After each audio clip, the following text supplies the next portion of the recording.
Монгол улс маш эрдний улсаа. Монголын яруу түүх магад их гэрэлтэй. Гэгэн нарманд сар ханга говийг гийгүүлсэн хэдэн мянган жилээс бид энд оршсоор.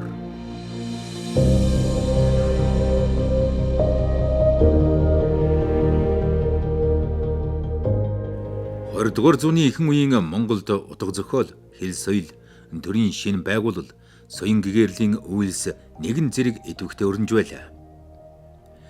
Тэр их өөрчлөлтийн төвд Дашторжийн Нацагдорж хэмээх нэр бий. Тэр яруу найрагч, тэр хөөрнөл зохиолч, бас жүжигийн зохиолч байсан юм. Уран бүтээлчээс гадна тэр орчуулагч, сэтгүүлч, судлаач, соён гэгэрүүлэгч, төрийн зүтгэлтэн байсан гэд олон салбарт нэр төрөө тодоос тод үлдээсэн юм а.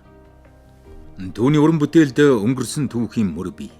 Ирээдүрүү тэмүүлэх оюуны гэрэл, хүсэл тэмүүлэл бий. Тиймээс Нацагдоржийг уншихад зүгээр нэг зохиолчийн оюун санаанд нэвтэрдэггүй. Бид өөрсдийнхөө түүх, эх орон, оюуны сэргэлтийн эхлэлтэй дахин уулздаг үлээ. Тэр эх орноо миний нутагтаа магтан дуулж, хүний сэтгэлийн эмгэнлийг ламбугаан нулимсдаа нээж, хайр, хувь заяа, ёс суртахууны зөрчлийг учиртай гурван толгойдоо амьлуулсан юм. Дашторжийн Нацагдорж гэдэг нэр түүний энэл хөрг 20-р зууны Монголын олон талт сэхэтний гол дүр болон мөнхрөн үлджээ. Дашторжийн Нацагдоржийн яруу найраг, хөөрнөл зохиол бол хэл хэллэгээс гадна үзэл санааны шинжтэй авчирсан. Түүхч, хэл шинжилэлч, тойл зөөч, яруу найрагч, үргэлжилсэн үгийн зохиолч, сэтгүүлч, төрний олон нийтийн зүтгэлтэн, судлаач, орчуулагч, олон талын авьяас биелэг зохицуулсан юм гайхамшигтай хүн байсан байна. Нацагдорж өнөөдөр Монгол хүмүүр уншиж байгаа. Орчин үеийн уран зохиолыг үндэслэгчээ гэж хэлэх ийм бүрэн үндэстэй. Дашторжийн Нацагдорж 1906 онд Түшээдхан аймгийн Дархан Чимвангийн хошуу, Өнөөгийн Төв аймгийн Баян Дэлгэр сумын нутаг, их гүн, баг гүн нуур, галуутай голын хөндийд төрсөн юм. Тэр яг энэ газар Мэлзуулын хаан Сүрбаранд Дашторжийн ганц хүү болон мэндэлжээ. Хөхөн Монгол улаан Монгол болов, хуучин хүү шинэ хүү болов. Тэр яг ингэж бичсэн шигэ хуучин Монгол ахгүй, шинэ Монголын салхи нэг дор огтолцсон зааг үед амьдарч байсан юм. Бага наснаасаа бичгийн эрдэмд шамдан суралцсан тэрээр 11 наснда зэргийн яамны тал бичээчээс ажил үйлсээ эхлүүлж, бүх зэргийн зөвлөлийн нарийн бичгийн даргын алба хүртэл дэвссэн юм. Шинэ төр улсаа байгуулцах үйл хэрэгтэй амьдралынхаа туршид оролцож явсан тэрээр 20 гаруй наснда ийм өндөр албан тушаалд хүрчээ. Энэ бол Нацагдоржийн авьяас бэлэг, бичгийн эрдэм, оюуны чадамж тухайн үеийн төрийн төвшөнд хэдийн хүлээн зөвшөөрөгдөж байсныг гэрчилнэ. Бичиг үсэг, хэл найруулга, ажил хэрэгч зан, хурц ухаан, төрийн хэргийг хөдлөх чадвар нь түүнийг үеийнхнээс нь эрт тодруулжээ. Магадгүй ер нь бичгийн одонд л төрсэн хүн шиг байдаг. Өргөдөл баримт бичих болсон ч гэсэн одоо 2-3 хүн сууж яхад одоо Эренчингой, Гомжов, Нацагдорж 3 ингээл юм хүсэл ингээд бичсэн байхад Нацагдорж авчдаг. Ер нь бичгтээ их одоо юутай, дадалтай, туршлагатай тийм биш. Энийг хаанаас олж авсан бэхээр гэрийн сургуулиар олж авсан. За тэнгуут Монгол бичгийн болон Монголны боловсролыг гэр сургуулиар олчихсон. Дээр нь тухайн үеийн хүрээ гэдэг чинь маш олон хөлийн газар байсан. Гадаад Европын хүмүүс ч байдаг, манж хятад одоо хүмүүс ч байдаг тий. Тэгэхээр хятад хэлний боловсрол, манж хэлний боловсролыг бас гэрийн боловсролоор эзэмшсэн. Нацагдорж багасаа одоо 7 настайдаа л ээж багим нь бол таалт өгсөн. Тэгээд аав нь одоо алтан гэрлэгч хүн шавар болсон. Багш нь бол хожим одоо Нацагдоржийн зохион найруулах чадварыг л тодорхой өгүүлсэн жишээнүүд хэлсэн байдаг. За одоо юу гэдгийг зарим бичгүүдийг ингээд хуулан бичих үед тийм ээ. Үндсэндээ Нацагдорж зарим үг хэллэгүүдийг одоо зассан байдаг ч юм уу. Үнэхээр ч одоо Нацагдоржийн зөв байдаг байсан гэж одоо алтан гэрлэгчж бол дурсан байдаг. Нацагдоржийн аав Дашторж бас бичгийн боловсролтой хүмүүс. Цэргийн яамд одоо бас одоо бичгийн орчуулагч хийж хүүгээ бас тал бичээсээр дагалдуулж 11 настайд нь ажиллаж исэн. Тэгээ төрийн албанд ажиллаад эхэлчихэж байгаа. Тэгээд намын төв орооны одоо бүх зэргийн зөвлөлийн дарагч гэдэг юм уу, тийм намын төв орооны орлогч гишүүн гэдэг ингээд төрийн хариуцлагатай албан тушаал очиж байгаа. За их зохиолч Нацаг Доржийг бид бүхэн зохиол бүтээлээр сайн мэднэ. Гэхдээ олон зүйлийн бас анхдагч одоо үнд суурийг тавьсан гэж ярьдаг. За Монголын зохиолчдын үйл бол 1929 онд Нацаг Дорж тэргүүтэй за мөрдөд Дэндүн Ядамсран гэх мэт тухайн үеийн одоо сэхэднүүд нийлж нэгдэж байгуулсан тэр уран зохиолын үүрэг нөлөөг ард түмнийг соёнгээр үйлхэд одоо ашиглах.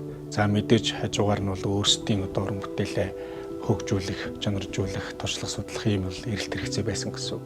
1924 оны одоо 2 дугаар сарын 5-нд энэ ардын цэрэг гэж энэ одоо сонины анхны дугаар одоо хэвлэгдэж одоо гарсан байгаа юм.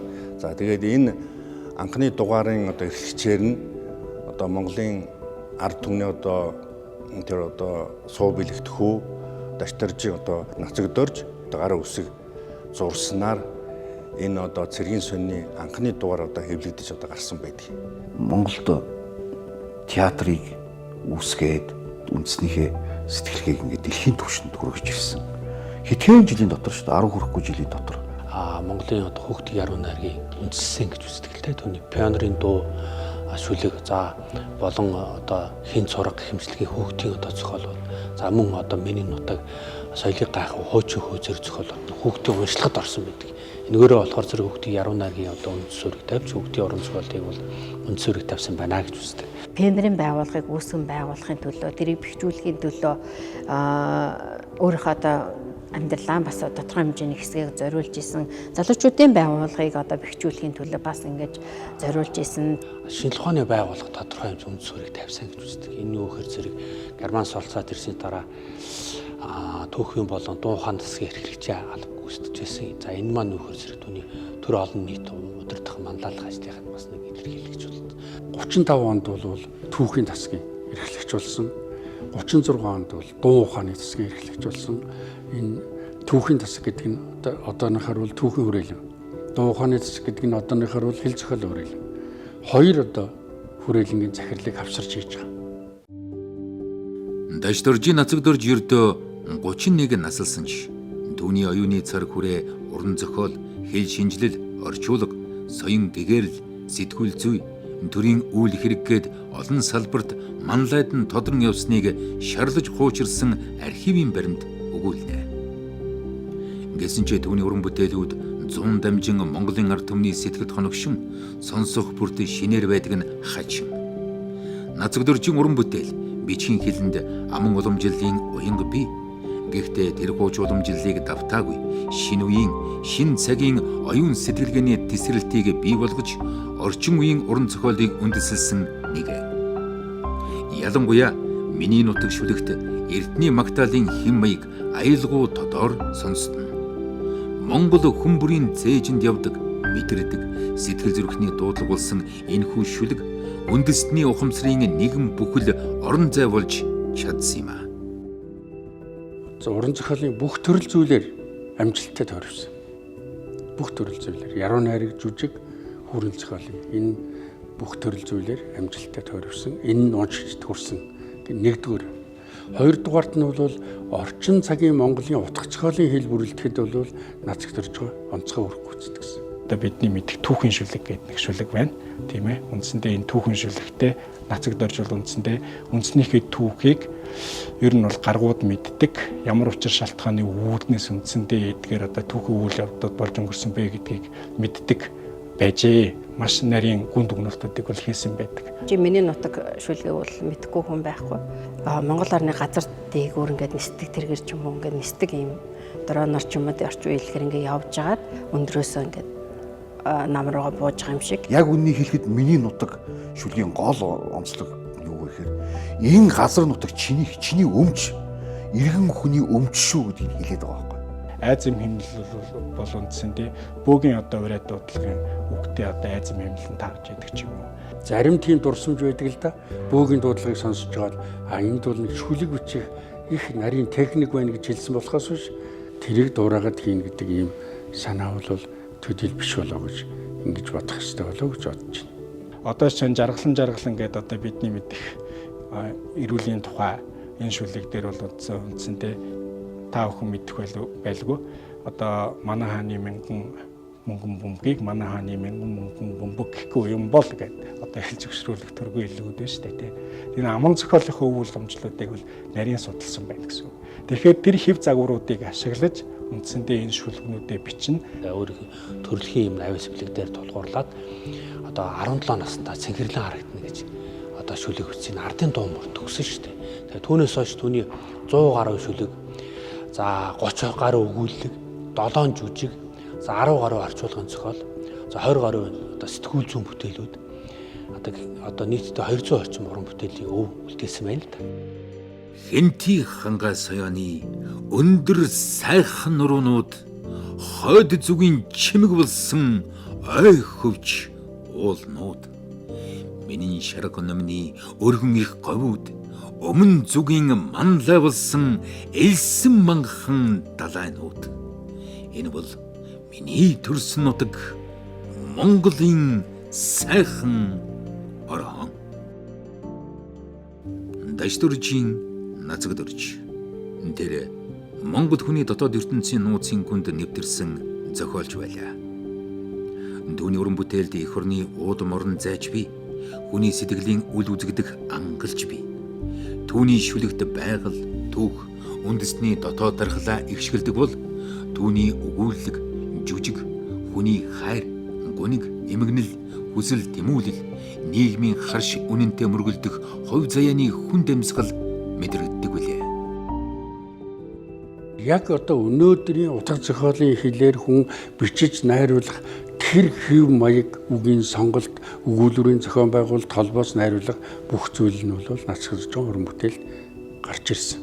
Ялангуяа хүүрнэл зохиол дээр маш хүчтэй өвөлдөөсөн байдаг. Нацагдоржийн хүүрнэл зохиолууд ялангуяа харанхуйхад өгүүлбэрүүд нь Монголын уран зохиолд өмнө нь байгаагүй. Түүх хүүрнэдэг энэ цадиг эрх товчсон маягийн тэр уламжлалт хандлагаас нь өөр шин ийм өрн дахны маягийн реалист өгүүлбэрүүдийг бичсэн байдаг. Яруу найрагчийнхаа түүний бүх зохиол шүлгэлсэн яруу сайхан өгүүлбэртэй байсан. Өргөлсөгийн зохиолууд нэх юм бол бид хүн мэдэн шүү дээ. Үзэсгэлэн тохин санч гэдэг юм уу тийм ээ. Өвлийн жавар янгийн халуунч гэх юм бэлэнгээр цагаан сар хар нулимс одоо тийм дагдангийн хэн таргалсан сармайг дурсаа яг тас гих маягаар тэр одоо нэг үгийг давцахгүйгээр тэгээ одоо тэр эсрэг утгатай өгөө зохиолын утга санааг маш гүн үзье харгадаг байсан. 32-3 оноос эхэлсэн уран бүтээлийнх нь гол одоо оргил үе нь бол би бас германтай л байдаг шүү дээ. Яагаад гэвэл богино өгүүлэг гэдэг төрөл зүйч Европ дахнаас гаралтай short story гэдэг төрөл зүйл. Нацагдорж тэрийг 30 он гаргаж иж бичсэн алдартай богино өгүүлбэртэй. Энэ үеэр одоо тийм жүжиг уран зохиол ингээд яруу найраг ингээд айхтар тийм хэсэг үлгээрээ залуучууд ч нийлээд ийм юм хөгжүүл ярьж явсан чөлөөтэй ертөнцийн одоо эхлэлийг үзээд ирсэн хүмүүс гэдэг чинь. Тэгэхээр тэр Германд явсан, Германд үдсэн харсан ном зохиол Германы соёл, барууны соёлтой холбогдсон тэр short story гэдэг уран зохиолын төрөл зүйлийг бичих боломж нь бичиж байгаа юм. Тэр Ленинградад, Санкт-Петербургт суралцж байсан. Тэр Берлин, Лайпцигт очиж үзсэн театрууд, театрын урлаг гэж юу, жүжиг гэдэг юу гэдгийг очиж үзсэн учраас өчиртэй уран толгойгоо бичиж байгаа байхгүй. Жүжигний зохиолууд ч гэсэн шүлгэлсэн. Одоо аялгауч жүжиг, харилцан одоо дуулалт, дуур, шүлгэлж жүжиг одоо бичсэн байдаг учраас та уран толгойг хэмждэг. Тэгэхээр зэрэг энэ бол яхаарахгүй түүний төрөлхийн авиас билийг за тэгээд дээрэс нь одоо өрний одоо өндөр боловсролыг бол эзэмшсэн. Одоо Оросд одоо тэр Талмачевын нэрмд Сэргийн одоо актем суралцж тийм ээ. Тэгээд Германд одоо бас тэр жүжигний зохиол бол үзсэн. Брехтийн жүжигний зохиолыг бол бид хүн үзсэн гэж судаачд үзэж байгаа л да. Нацагдорж байгаа 1934 онд хэлхээгүй сувд гэдэг зохиол үчгээр их том төлөвлөгөө хийж маш их судалгаа хийсэн байдаг. Хэлхээгүй сувд гэдэг зохиол. Энэ хэлхээгүй сувд гэдэг зохиол тууж юм уу, армаа юм уу гэдэг талаар өнөөдрийг хүртэл судлаачид нэг мөр болж чадаагүй. Хэлхээгүй сувдыг бол би дуудсан, бүрэн дуудсан зохиол гэж боддоггүй. Том армааны товчлол маягийн. Яг тэгэхээр Нацагдоржийн бусад зохиолуудаас ялгаатай байхгүй. Нэг сайхан армаа бичгээр зорж ирсэн нь бол тодорхой байдаг. Тэр бичмэл тэмдэглэлүүд дотор бол Арманы тухай их олон удаа тэмдэглэл ярьсан, хөөрсөн зүйл байдаг. Жишээлбэл Арман бичиг нь нэг сайхан байшин барихтай адил гэдэг ч юм уу. Тэгэхээр Нацгтурж өөрийгөө юунд бэлдэж исэн бэ гэдэг нь тодорхой. Арман бичигт бэлдэж исэн. Заанч тийм хэмжүүр тавиагүй, их өндөр хэмжүүр тавьж исэн учраас тэр Армана бичиж амжаагүй болов. Зөвхөн эхний хоёр хэсэг нь бол байгаа. Армана бичих үедээ бол Нацгтурж бүр илүү төлөвшөөд одоо жинхэнэ одоо дэлхийн хэмжээнд гарч ирэх тийм суут тийм бүтээл хийх магадтай байсан гэж одоо бодож болмоор. Өөрийн үндэсний уран зохиолд дэлхийн мөнгө уран зохиолд байдаг төрөл зүйлүүдийг одоо нутагчуулах орлого хийжсэн гэдэг нь бол маш тодорхой гэсэн үг. Нацгтуржийн хоёр дэвтэр байсан. Нэг нь олдохгүй байна. Нацгтуржийн ордны нууц гэдэг Арман байсан. Тэрийг бид нар олж чадахгүй байна гэж ярьдаг байсан шүү дээ. Тэгэхээр магадгүй нэг хэсэг зохиол нь бүр хортос өнөөдөр хүртэл бид нар үзээгүй ч байж магадгүй. Одоо бидний өнөөдөр харанхуй хаад ламгой нийлмэс соёлыг гайхав гэл ингээл үзээд байгаа юмнууд чинь нэг л дэвтэр нь шүү дээ. Нэг дэвтэр дээр л Нацгтурж байгаа нэг одоо 40 хэдэн 45 6 зохиолоо ингээ хавуулаад бичсэн. Тэр нь л одоо хэл зохиолын өрөөлөнд хадгалж байгаа.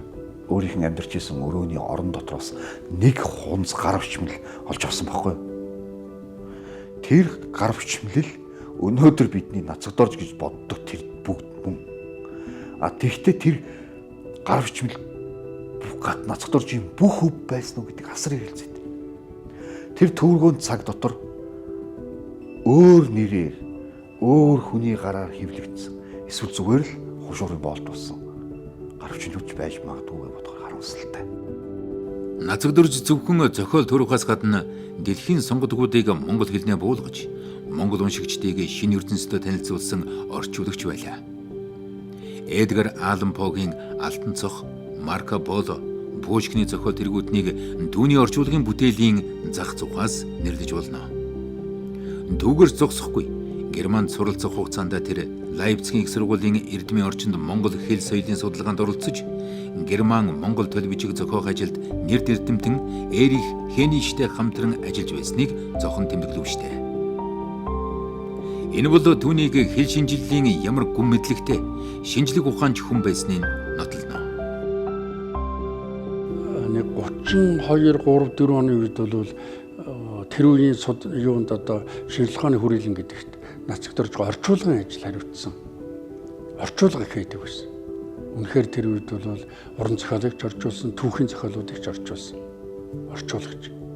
Бүр тэрүүн зэргийн орчуулагч байсан гэж. Германд хэлэх юм бол Эдгар Аллан Погийн Алтан цох, тийм ээ. За Орос хэлнээс одоо Алексей одоо Пушкины хоригдол хэрэг-хэрээний зүг нисэн. За мөн одоо Германаас Мапасаны одоо зохиолуудыг одоо эренчтэй хамтарч орчуулж ирсэн.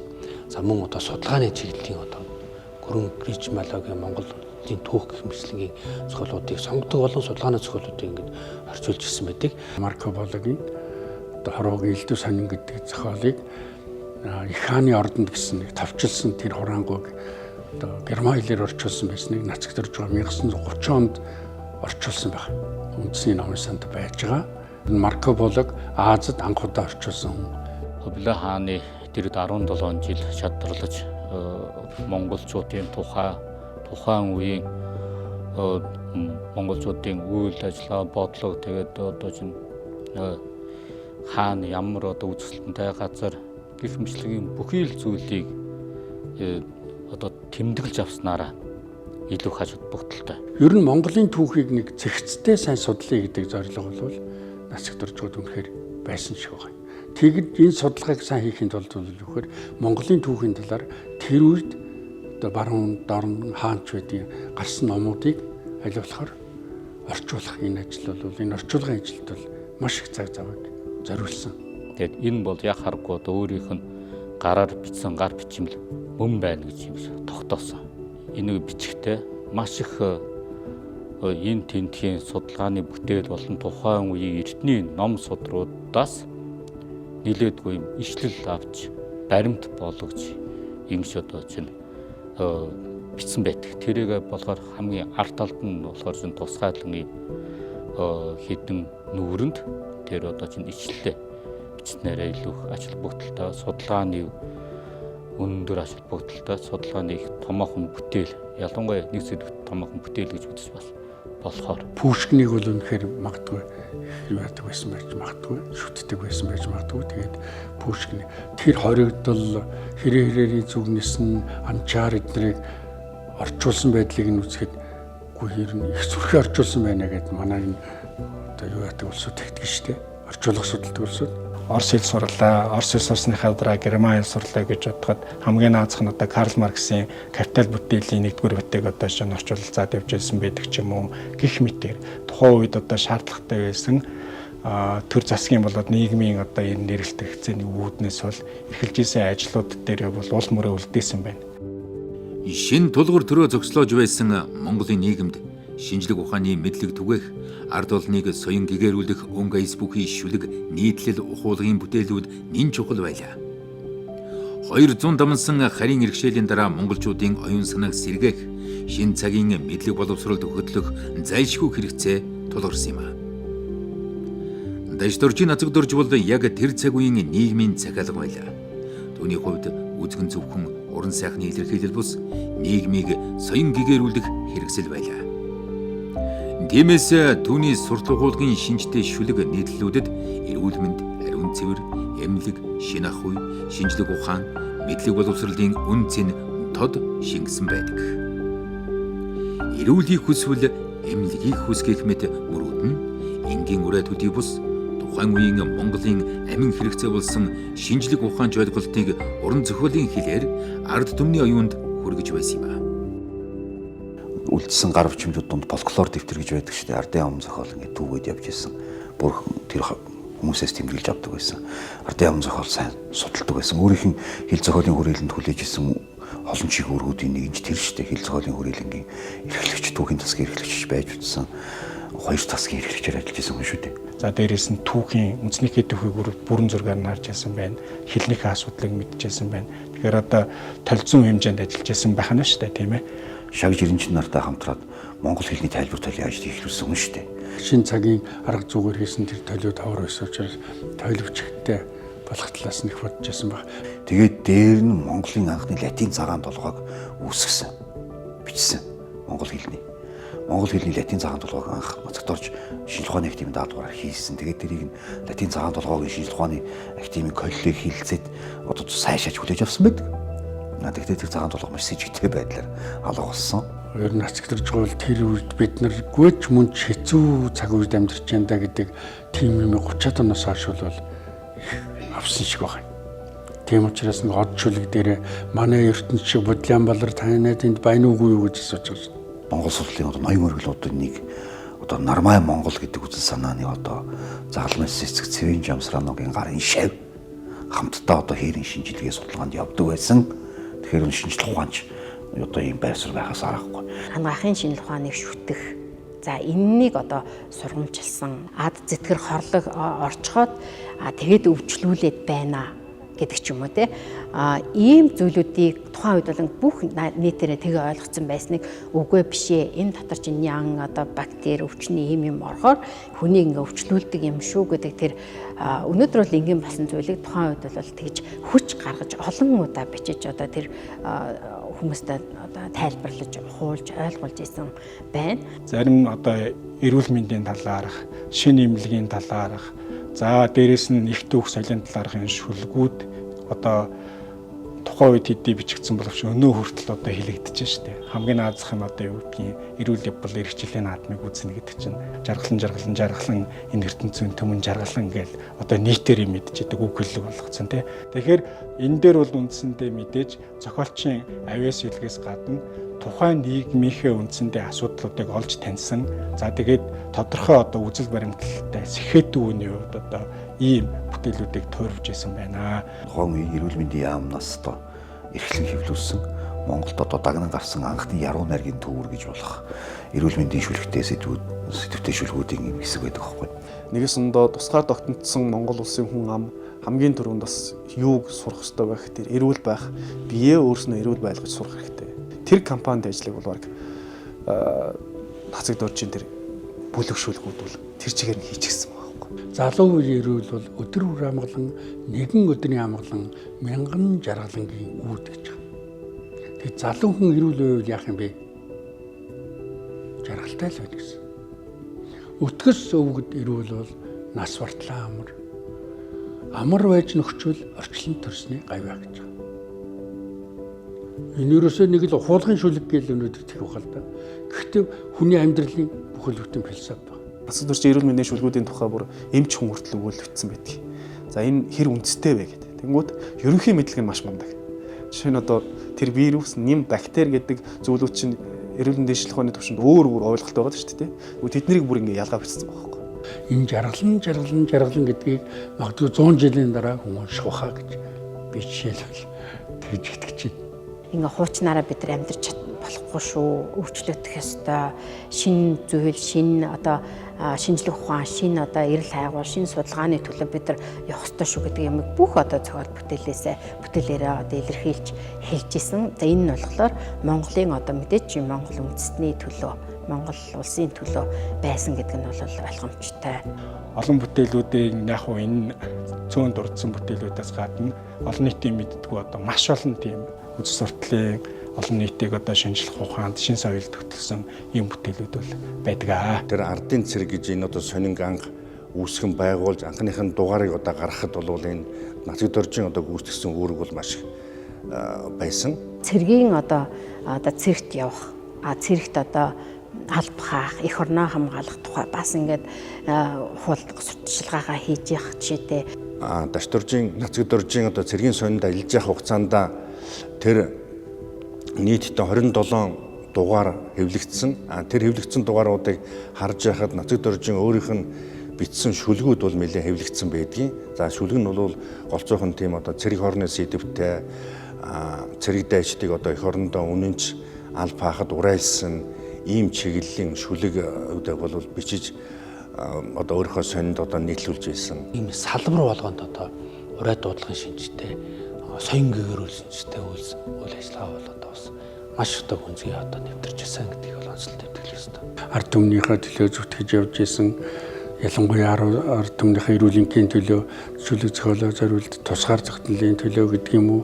Ер нь Монголын бүхэл одоо амьдрал, тэмцэл, түүх, соёл бүх юмд уран бүтээлээ зориулсан. Олих газраас гялалцсан харагдагч өнгөт одоо хязгаар көхтөргөн дунд зугаалагч удаан очоо нарталтнзыг толтон бага ангар гарга бид чамтай танилцахыг хэдийнээс хүслээ.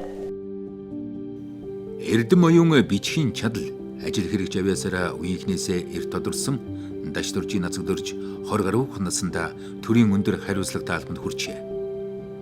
Гэвч тэр үүгээрээ хансангүй. Өөрийн мэдлэг боловсролыг улам тэлж дэлхийн өргөн хүрээнд суралцах хүсэл түүнд байнга асаж байсан юм.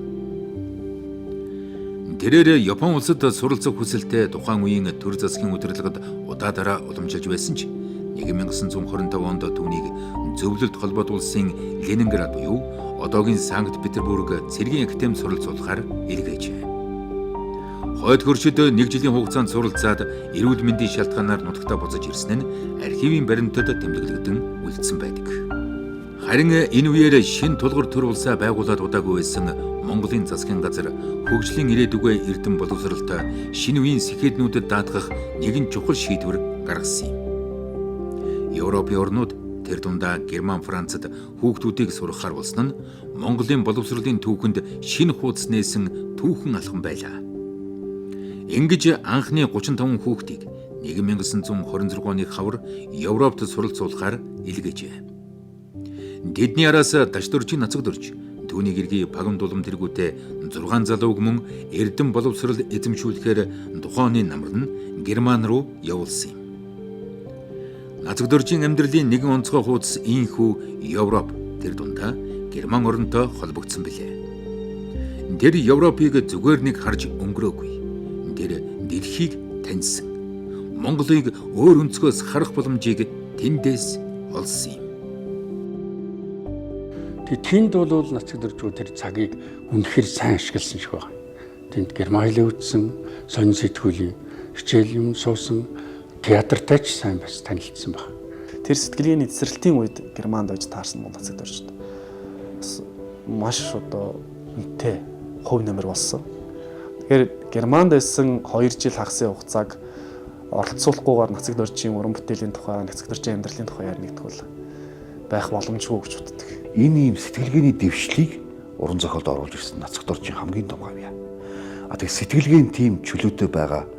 Тэгээд дээр нь хэлнийхээ бүх өв сан ингээд толь зүүчээс хэл зүүн бүх судалгааны төвшөнд ойлгож байгаа учраас орчин үеижүүлж чадсан. Бүх зүйлийг тэмдэглээд бичээд үлдээсэн.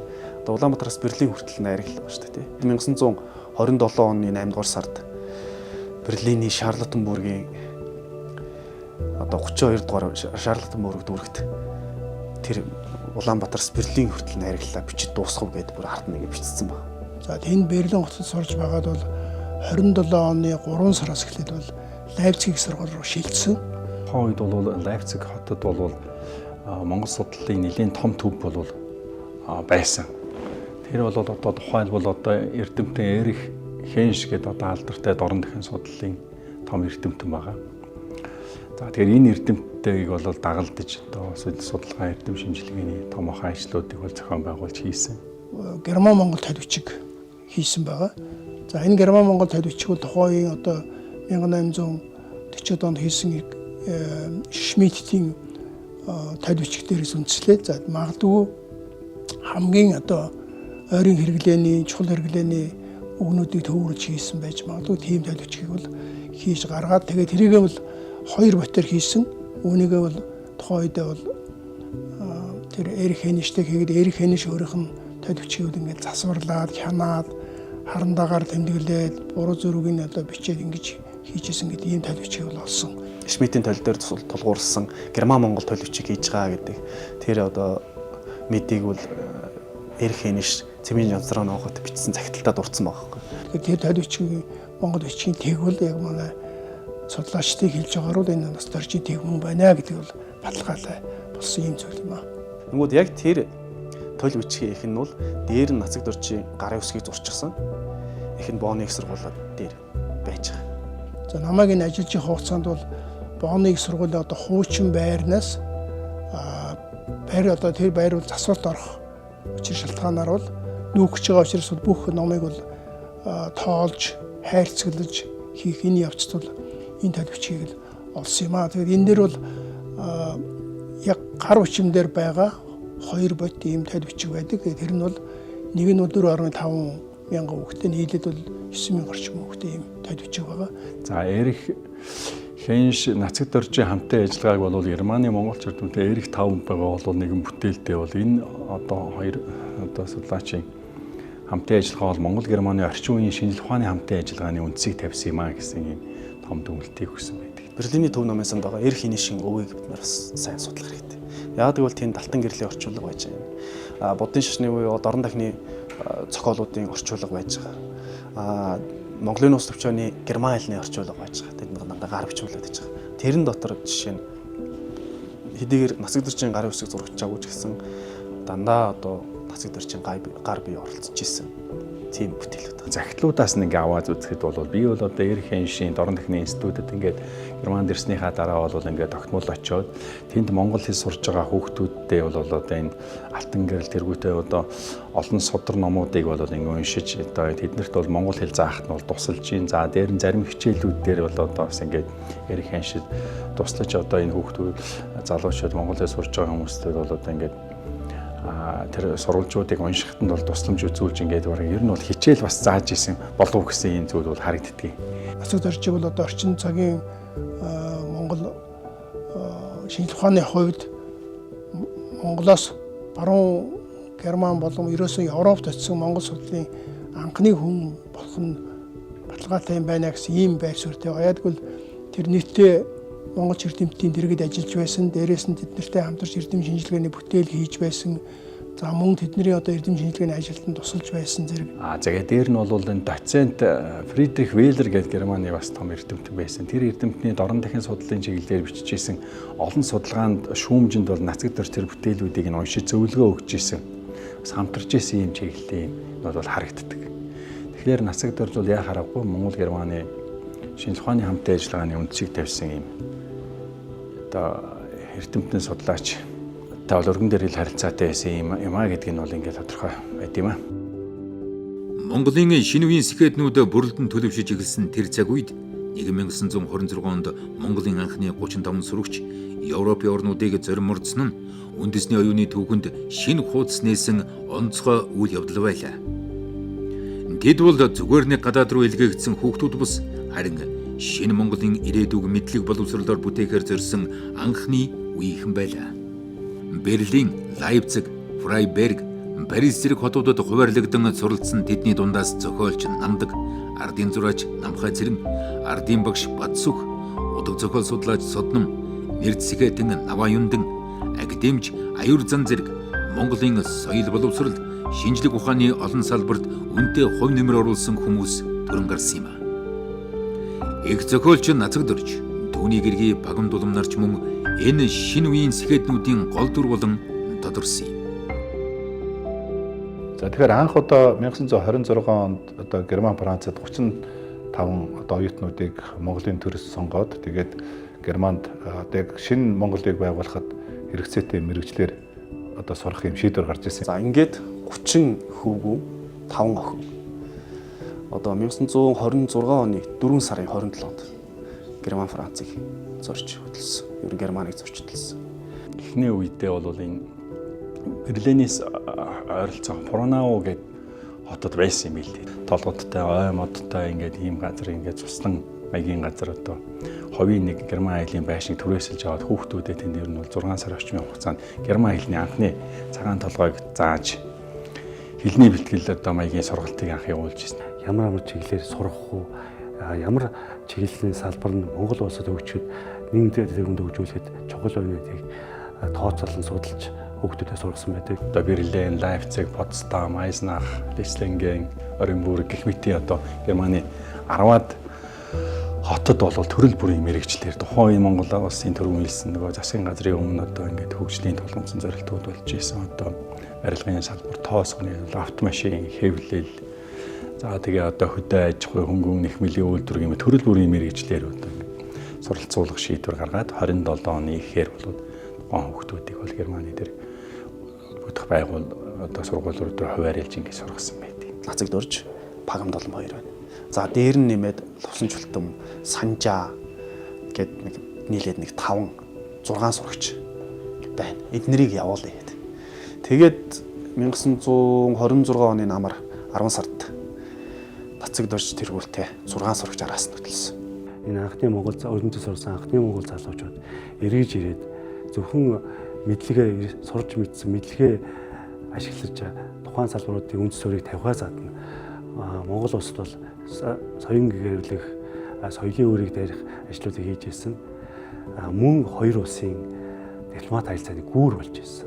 Нацаг Дорж, Намхай Цэрэн, Намдаг 3 бол үнэхээр уран бүтээлээ салшгүй 3 хүн гэж бол хэлж болно. Яагаад тэгэхээр Монголын орчин цагийн театрын урлагийн тулгын 3 чулуу Монгол улсад 20 дугаар зууны дундуур хөгжим драматик театрыг үүсгэн байгуулсан ийм одоо 3 хүн байдаг.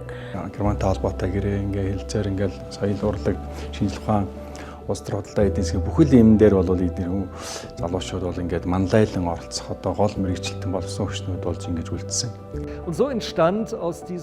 Тэрхүү хүүхдүүдийн домогт айлчлалаас ихтэй хамтын ажиллагаа өнөөдөр хүртэл үргэлжиж ирлээ. Өнөөдөр ч хоёр улсын харилцаа хамтын ажиллагаа эрчээ алдаагүй харин ч улам гүнзгийрсэн гэж хэлж болно. Манай хоёр улс боловсролын салбарт маш өргөн суурьтай хамтын ажиллагаатай болсон. Гэвч энэ бүхний эхлэл үндсэндээ тэрхүү 40 орчим хүүхдүүдийн аяллаас улбаатай юм а.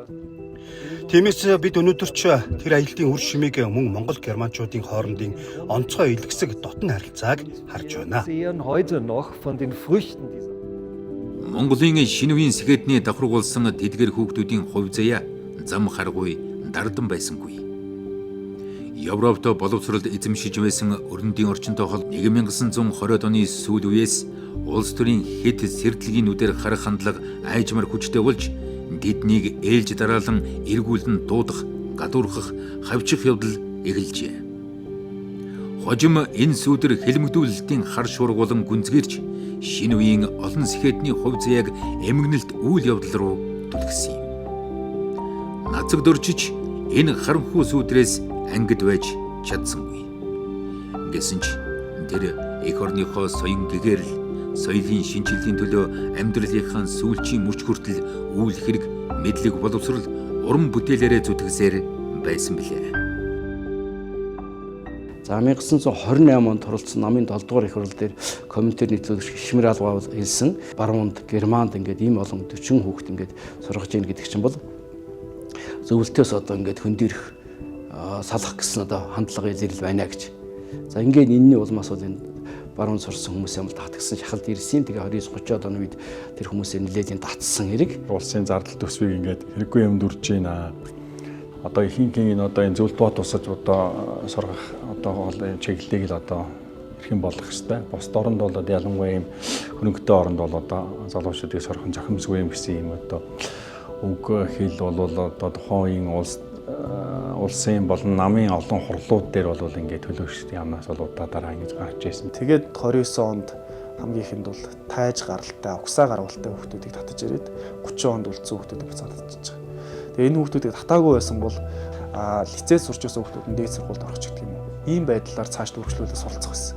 Тэгсэндээ 30 он гартал суралцаад бүр дээд боловсрол эзэмшсэн мэрэгжлийн 40 хүн Монголд хүрээд ирэх нь шүү дээ. Ер нь бол энэ 20-30-аад оны үе гэдэг чинь бол ингээд Монгол бол одоо хамгийн тийм ороо бусгаа хамгийн хэцүү цаг үе байсан. Одоо илэмгдлийн үегээд шинэ жил тэмдэглэсэн гэдэг. Тэрнээс бол батагаар ингээд 32 онд бариад ирнэ сэжиг өгөхийн нэг бол 10-аад хүнийг баривчилсан. Тэр шинэ жилийн чинь бол тэр үеийн аж үйлдвэрийн яамны сайд Содном гэдэг хүний байшинд хийж байгаа. Сайдын байшинд хийж байгаа шүү. Нилээн том байшин. Тэр зураг хөргийг харахад бол нилээн урт чирээтэй бараг 10 гаруй хүн ингээд суудчихвал бүгдээрийн зургийг авахулахаар бол бараг 20 хүн цуглалсан байна. Хамгийн анх бол бидний одоо сайн мэддэг тэр насгид зоржийн банкет гэдэг зургаас үүсэлтэй Герман тагнуул хэрэг гэдэг хэрэг үүсгээд тэгээд анх хорж байцаасан. Тэр үед нэг журам гарцсан байсан гинэ. Юугаар ер нь зураг авбал 1% дотоод ямд өг гэж. Тэн дээр зүгээр бичсэн бичгэн л хорлонтой байгаа юм. Тайж нацагд оржийн банкад гэж байгаа байхгүй. Хамгийн анх эхлээд нөгөө хэдий шин Япон тагнуулын авсгалын эсрэг Японы тагнуул гэж бариад тэгэнгүүтээ жоохон ургуулад Герман тагнуул хэрэг гэдгийг одоо Германаас ирсэн байна гэж одоо хамаатуулсан хэрэг болов. Тэгээд энэ 40-од хүмүүс ч юм бол ихэнх нь баривчилсан. Германы тагнуулууд цуглаж байна. Манжгаа улсын ойг тэмдэглэж байна гэсэн шумаагийн юм. За ингээ энэ хүмүүсийг чинь баривчлаа 43 хүртэл шоронгонд байцааж барьсаар байгаад одоо эн чинь нэлээд хэдэд нь бол одоо зарим шоронгонд давс одоо таалуулсан. Нацагд орж 2 удаа шоронгонд орсон хэлсэргэр 9 удаа байцаасан. Бүлгийн гишүүн байгаагүй тэрнтэй нийлж одоо тийм одоо хувьсгал эсрэг хийсэн гэж хэлээгүй. За ингээд энэ үед бол нацагт орж мэдээж хэрэг өөрийнхөө эхний авайл гэргийгээсээ салсан, хоёр дахь их нэртэйгээ амьдрсан, үр хөвгттэй болсон ч гэсэн тэр богинохоо хугацаанд их нэрийг нь бас хорьсон, хилмигдүүлж хорьсон. Тэгээд Монгол нутгаас алавдан гаргасан энэ төр бол нацагт оржд бол нөгөө үзэл суртал энэ нийгмийг магтан дуулах, үзэл суртлынхаа талд байх тэр дотоод залуу хүний итгэл үнэмшлийг нь ч одоо яг одоо 34-5 оны үед эн чинь 27-8-тай залуу хүн хөгдөж штэ залуу хүн байхгүй төлөвшөж байгаа хүн тэрэнд нэг тийм хүчтэй цогцолт өгсөн мэдэгддэг. Тэгээ шүлгүүд нь их тийм бараан юу болж хорьсон бодлогошронгүй болж хорьсон зөвхөн хайрын шүлгүүд нь л гээтэй. Хүнд нөхцөлд одоо юу гэдгийг байцаагдчихсан учраас эрүүл мэнд нь бол асар их дордож энэ Орос үндсэндээ өөрийнхөө өвчнийг илааршуулах тийм ээ эмчлүүлэх зорилгоор хөөцөлдөж өөрийнх нь ажиллаж байсан одоо тухайн цаг үеийн судрагчийн үрэлэнгээс бол одоо зохиолчийг тийшээ явуулах бичгийг нь их хэдрүүл гараад батлагдаад явж байсан харамсалтай. Тэгээд үндсэндээ 7 сарын 13-ны өдөр ингээд зууртаар нас орсон байдаг. Эмнэлэгт хэвтэл одоо тэр чинь эмчлүүлж шít. Харин ингээл зүрх дотороо юу муугажин тэгэхэд их авгаа гэдэг зохиолоо эмнэлэгт байхдаа бичээл байна. Шоронд байхдаа бичнэ. Жишээлбэл ондоо хүмүүжил гэдэг жүжигийг 36 онд шоронд байж байхдаа бичсэн байдаг. Шоронгийн хаалгаар одоо шоронгийн саралжаар нар ингээд тусч ял гэдэг юм уу. Тэр ингээд тэмдэглэсэн. Шоронд байхдаа бичсэн. Шүн босоод л зохиол бичдэг байсан. Жишээлбэл шуун сарал гэдэг зохиолыг бол нойр хөрөхгүй гэж бичиж байна гэдэг. Хамгийн алдартай миний нутгаар нь төсөөлнө гэтэл маш гоё оюун шүлгүүдийг мэддэггүй. Нацгтарчийн аав Улаанбаатар хотын цагдаагийн дарга байсныг өндөр хинж ярьдаггүй. Хожим дээр нөгөө дотоодыг хамгаалахын амны лавлаган дээр бол одоо архинд хордож нас орсон ингээд одоо тэр баруун сурж исэн оюутнуудын магадлал хийж исэн юм бэл. Тэн дээр бол нацгтарчиг бол бүр ингэж тодорхойлтыг нь гаргасан нь бол байдгийг. Түүнийг зүгээр л ингээд хашаа түшээд харамсалтай одоо шартах маягтай үүсэн гэж одоо бүгдээрээ цуурхан ярьдаг боловч амьдрал дээрээ үгүй хий. Хүн мөхтлээ тэр хүн орчуулга хийгээд заавгүй өнөөдөр ч энэ орчин үеийн технологичсон нийгэмд хамжуулах аргагүй олон орчуулга зохиол бичээд явж исэн. Тэр бол ухаангүй архичинд байх боломжгүй бүтээмж байхгүй. Тийм. Өөрийн хүслээр болоод бусдын хүслээр одоо төр засгийн одоо захиад даалгавраар ажиллаж исэн ажил болгон дээр чин сэтгэлээсээ орж асуудлаа танин мэдэж тэгээд тэн дээр өөрийн одоо хичээл зүтгэлээс гадна авьяас бэлгээрээ олон мөрөө үлдээсэн байна гэсэн үг. Хоёрдугаар хувь хүнийх нь өөрийнх нь онцлог байна л да. Олон зүйлийг сонирхож олон зүйл рүү ордог. Тэгээд тэр онцлогоороо бас маш олон салбарт ажиллаж байсан байх гэж боддог. Алс газар сурахаар очих замд намрын салхи өмнөөс сэржигнэн өвсний толгой намилзан халиурахын дундуур түүний гэрийн утаа цэнхэрлэн холдно.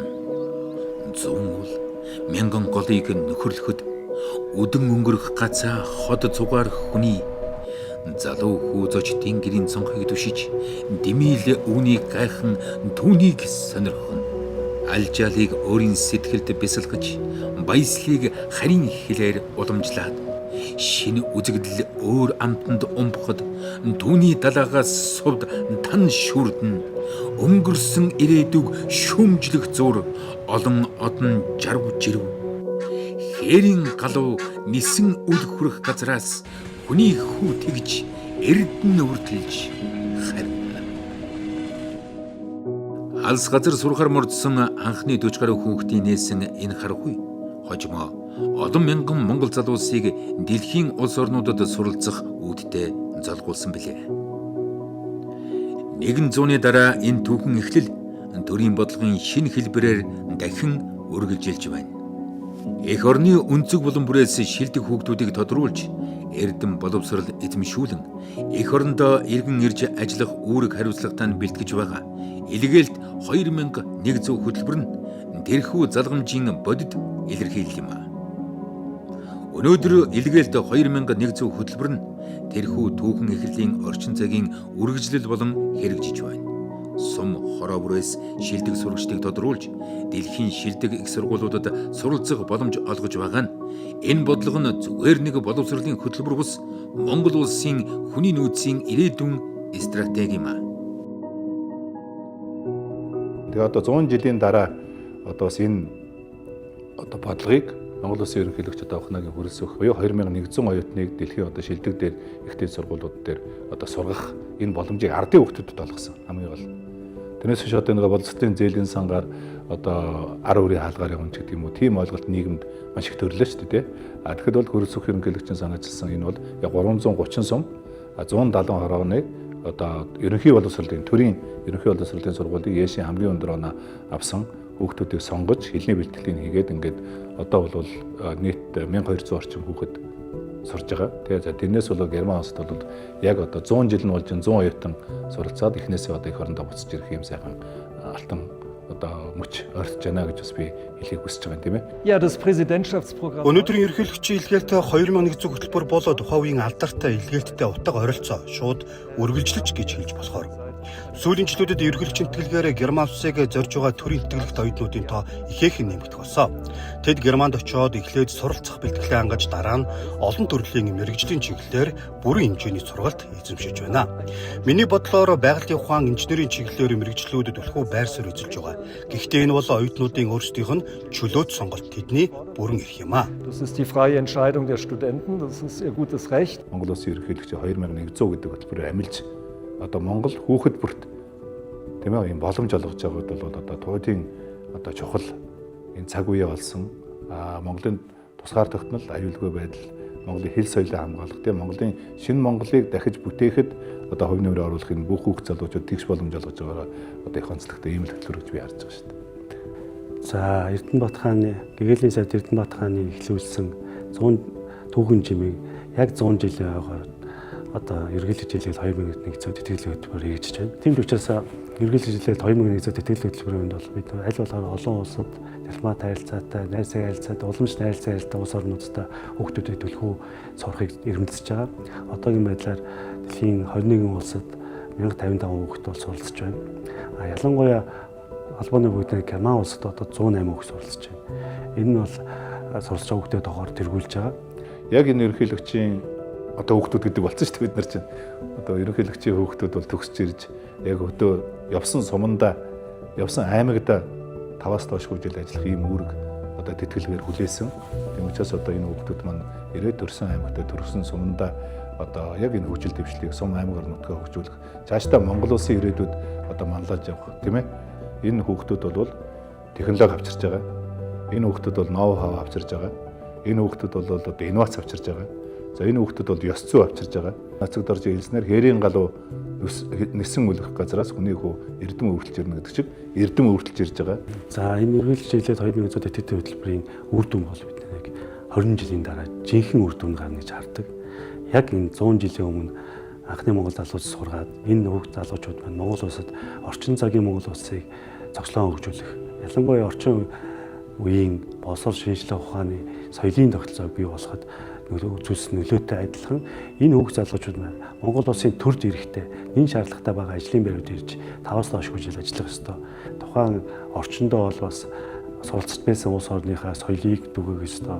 Шинэ сайн туршлагыг түгээх ёстой. Дээрээс нь бас өөрийнхөө орон нутгаа суралцж байсан улстай холбоотой дипломат харилцааны гүүр болгох учиртай.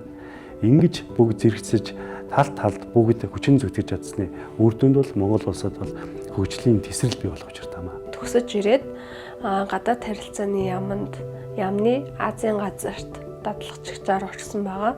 Монголчууд болон бусад Польш хүмүүс гадаадуудад өөрийн Монгол улсынхаа өв соёл, Монгол бүжгийн гайхамшигыг одоо хуваалцж байсандаа өөрхөө Монгол хүн гэдгээрээ бахархаж байсан тэр үе бол хамгийн гайхалтай байсан.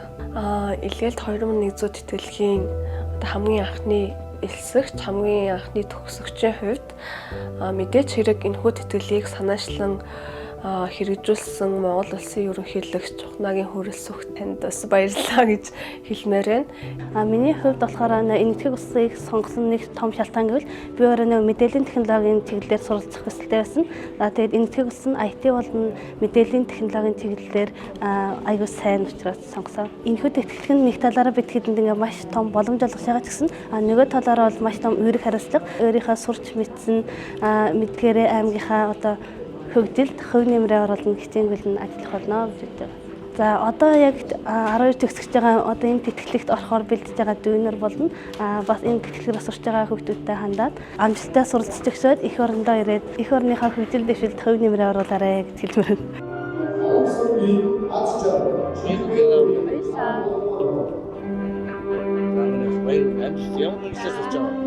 Статистик хэрэгсээс сурч байгаа. Тэгээд сайн сурч ирээд эх орондоо хэрэгтэй хүн байлаа. Баярлалаа. Хичээгээрээ амжилтсан. Монгол хүний нэр хүнд үн цэнийг өндөр төргөж аваарай гэсэн байсан. Тэгээд би хаанч явсан, хаанч сурсан, үндэс угсаа, тэгээд эх орноороо бахархаж явна гэдгийг илэрхийлэх гээд өндөр дийлтэй байсан. Боломж гэдэг бол ерөөсөө Аз биш.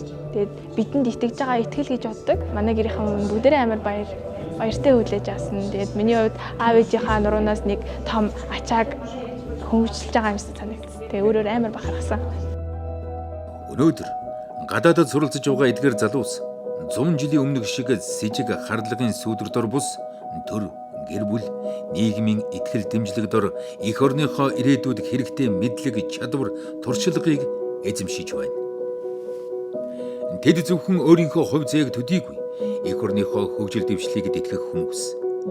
Тэд боловсрал, шинжлэх ухаан, эрүүл мэнд, инженерчлэлгээд Монголд нэн хэрэгтэй олон салбарт шин мэдлэг, шин соёл авчиргаж иртээ. За энэ жил бид Герман улстай боловсролын салбарт хамтарч ажиллаж эхэлсний 100 жилийн ог хамтран тэмдэглэж байна. Энэ хүрээнд бас соёлын өдрүүдийг зохион байгуулж байгаа. За мөн энэ жил бас 2026 онд их зохиолч Доржийн нацаг Доржийн 120 жилийн бас тохиож онцлог жил байгаа. За энэ хүрээнд Монгол улсын засгийн газраас Монгол Улсын ерөнхийлөгчийн хамгаалын газар, гадаад харилцааны яам, соёлын яамтайгаа хамтраад бид Герман улсын засгийн газартай Монгол улсад суугаа элчин сайдын яамтай хамтраад олон арга хэмжээг бол зохион байгуулж байна. Нацаг Дорж ба түүний нөхөд гэсэн арга хэмжээ, соёл урлагийн арга хэмжээ, номын нээлт, драмын, эрдмийн театр зохион байгуулагдсан. Тэнд бол үзэгчдийн 60% нь залуухан ирээдүйн алсыг одож суралцагчид байсан. Тэгэхээр тэднэрт өөрөө бас зоригтой байх ёстой, зорилготой байх ёстой.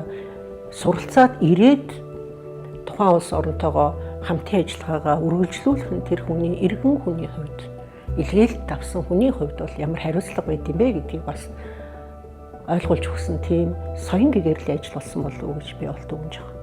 2024 онд холбооны бүгд намт Герман улсын холбооны ерөнхийлөгч Франк-Вальтер Штайнмайер манай улсад төрийн айлчлал хийх үеэрээ тухайн үед одоо Герман улс руу явж исэн анхны 35 хүүхдийн одоо визний материалыг Санкт Петербург хотод байрлаж байсан. Тухайн үеийн одоо Германы консулын газрын одоо архиваас авч Монгол улсын ерөнхийлөгчд бол төрийн айлчлалын үеэр бэлэг болгосон нь өөрөө 100 жилийн өмнө илгээсэн тэр 35 оюутны тухайн үед барьж байгуулсан хоёр орны хоорондох соёлын бөгөөд хүн хоорондын гүүр өөрөө өнөөдөр орчин цагт ч гэсэн ямар өндөр ач холбогдолтой манай хоёр улсын найрсаг харилцаа, стратегийн түншлэлийн харилцаанд ч гэсэн ямар өндөр ач холбогдолтой чухал байгааг илэрхийлж байгаараа бас их онцлог байнамаа.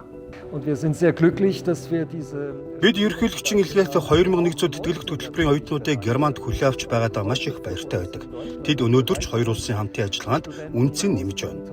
Монгол оюутнууд Германд суралцж байгаа нь бидний хувьд ч том баялаг юм. Ялангуяа Монгол оюутнуудтай ажиллахад онцгой таатай байдаг. Учир нь тэдний сурах ирэмжлэл мэдлэгт тэмүүлэх хүсэл үнэхээр онцгой. Тиймээс би өнөөдрийн энэ хамтын ажиллагааг маш эргээр харж байна. 20-р зууны эхэнд Монголын хэдхэн залуу алс холын хотуудыг зорин мордож байлаа. Тэдний өмнө үл таних ертөнц, ард нь эх орн нь үлдэж байв. Тэр аялал зөвхөн хэдэн хүний хувь заяаг өөрчлөөгүй. Монголын оюуны түүхийн зүг чигийг өөрчилсөн юм. Тэр замын эхэнд Даж Доржийн нацаг Дорж зогсож байлаа. Тэр шүлэг битсэн, тэр жүжиг битсэн, тэр өгүүлэг төрвсөн, тэр орчуулсан, тэр судалсан, тэр төрд зүтгсэн. Тэр ард түмнээ соён гэгэрүүлсэн. Түүний үлдээсэн өв зөвхөн номын хуудсанд үлдсэн үгс бишээ. Түүний үлдээсэн өв бол эх орноо мэдлэгээр гэрэлтүүлэх хүсэл, дэлхийг таньж монголоор нь үлдээх мэдлэг боловсролд итгэх монгол хүний итгэл юм аа. 100 жилийн өмнө Берлин руу, Европ руу эхэлсэн тэр зам өнөөдөр ч тасраагүй. Өнөөдөр Монголын залуус дэлхийн олон хотод эрдэм өвөрлөж явна. Монгол улсын ерөнхийлөгчийн санаачилсан илгээлт 2100 хөтөлбөрийн хүрээнд өнөөдрийн байдлаар дэлхийн 21 улсад 1000 гаруй оюутан суралцж мэдлэг боловсрол эзэмшиж байна. Тэд бол Берлинээс эхэлсэн нацаг Дорж тэргүүтээ сэхэднүүдийн оюуны харгуйн үргэлжлэл юм. Эднэр дамжин Монголын оюун санааны түүх шин зуунд шинэ агуулгаар баяжин дэлхий дахна тэлж байна.